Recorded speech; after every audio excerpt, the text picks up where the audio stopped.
আজকের যে সিলেট 700 বছর আগে এই সিলেটের নাম ছিল শ্রীহট্ট। এই নাম ছিল, এটা ছিল আসামের একটা রাজ্যের একটা অংশের। আমাদের পাশে কিন্তু ত্রিপুরা, আমাদের ব্রাহ্মণবাড়িয়া জেলার পূর্ব পাশে ত্রিপুরা। শাহজালাল বাবার মাজার আছে সিলেটের, উত্তর হইল মেঘালয় রাজ্য, আর একেবারে কোন হইল আসাম। তখন এটা আসামের অন্তর্ভুক্ত। এটার নাম ছিল শ্রীহট্ট। তখন বাবা শাহজালাল ইয়ামিনী দিল্লিতে বাবা নিজামুদ্দিন আউলিয়ার ধারস্থ হইলেন। নিজামুদ্দিন আউলিয়ার সাথে যখন বাবা শাহজালাল দেখা করলেন, বাবা শাহজালালের পাশে ছিল তার আপন ভাগিনা, নাম তার বাবা শাহপরান রহমতুল্লাহ। তখন নিজামুদ্দিন আউলিয়া উপহার স্বরূপ বাবা শাহজালালকে এক জোড়া কবুতর বাবা শাহপরানের হাতে দিছে, দিয়ে বলছেন এই কবুতরটা নিয়ে যাও, এটা শাহজালালের জন্য আমার উপহার, কালো ধূসর রঙের। তখন এই কবুতর নিয়ে যখন আসছে, এই 2 দিনে 2 কবুতর বাবা শাহপরান এটারে রান্না করে লাইছে খাইয়া। এখন খাইয়া যে লাইছে, বাবা শাহজালাল কয় আমার যে একজোড়া কবুতর দিছিল এগুলা কই? আমি তো খাইয়া লাইছি। তোমার তো অনুমতি নাই খাওয়ার।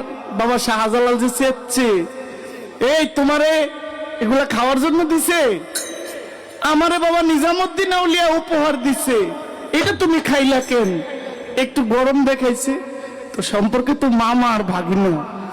তো মামা ভাগনা সম্পর্কটা দেখবেন অনেক সময় মামার থেকে কিন্তু ভাগনা খুব গরম হয়, ঠিক না? তখন বাবা শাহপরান কয় আমি যে খাইছি, আমি পাখনাগুলো জমায় রাখছি। আমি পাখনা দিয়ে কি করুম? আমার দিছি কবুতর, তুমি আমার পাখনা দিলে লাভ হইব কি? এই ধরেন তো। বাবা শাহপরান পাখনাগুলো আইনা ফু দিয়ে উড়াই দিছে। এক একটা পাখনা এক একটা কবুতর হয়ে উড়ে গেছে। সুবহানাল্লাহ, সুবহানাল্লাহ, সুবহানাল্লাহ কইবেন না? সুবহানাল্লাহ। বাবা শাহজালাল কয় ভাগ্নের তো আর ধারে কাছে রাখুন যাইব না, ভাগ্নের তো বেশি গরম হয়ে গেছে, আমার থেকে গরম হয়ে গেছে। তখন বাবা শাহজালালের হাতে একটা আশা ছিল, একটা লাঠি, ছোট একটা লাঠি। এই আশাটা ঢিল মারছে 7 কিলোমিটার দূরে। আজকের যে বাবা শাহপরানের দরবার খাদেমনগর, এই খাদেমনগরে এই বট গাছের গোড়ায় এসে এই লাঠি পড়ছে, বলছে এই আশা যেখানে গেছে আজকে থেকে তুমি ওইখানে গিয়ে বসবা।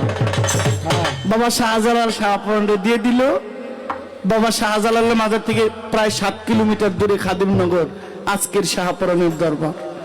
এই শাহজালালের কবুতর এই উইরা গেল। এই বছরে বছরে এই কবুতর বাচ্চা প্রজনন করে, এটা দেখলেই বোঝা যায় যে এটা জালালি কবুতর। এই জন্য বাউল শাহ আব্দুল করিমের একটা গান আছে, ঝাঁকে উড়ে আকাশ জুড়ে, দেখতে কি সুন্দর জালালি কবুতর।